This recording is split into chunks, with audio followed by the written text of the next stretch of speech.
বহুত দিন কংগ্ৰেছ কৰিলোঁ।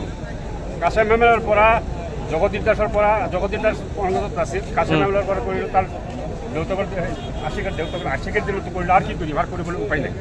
এতিয়া কি বিজেপি বিচাৰে? বিজেপি কৰিম। কংগ্ৰেছী মানুহেতো প্ৰতাৰণা কৰে, কিন্তু কামবিলাক নকৰে, এনেই ভোটবিলাক লৈ যায়। আচলতে কি জানে, সিহঁতৰ কাম কি জানে, মানুহক বেকু ভাওনা দি ধৰ্মীয় ৰাজনীতি এইবিলাকহে কৰিহে মানুহক ভোটবিলাক লয়, কিন্তু হোম মিনিষ্ট্ৰীবিলাকে একো নজৰ নিদিয়ে। আৰু আমি মামাৰ পৰা এইটো আশা কৰিছোঁ যে অন্য অন্য সমষ্টিৰ যিখিনি উন্নয়ন হৈছে, আমিও বিচাৰিছোঁ মামাৰ পৰা এইবাৰ আমি বিপুলবোৰে উপ নিৰ্বাচনত আমি জয়ী কৰিম।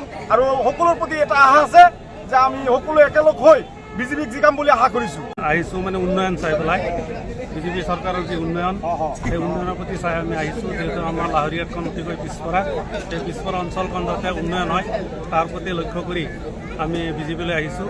যাতে বিজেপি চৰকাৰক আমি অনুৰোধ জনাইছোঁ যাতে আমাৰ লাহৰীঘাট সমষ্টিখন অন্যান্য সমষ্টিৰ দৰে যাতে উন্নয়ন কৰে, তাৰে আশা কৰি আমি বিজেপিলৈ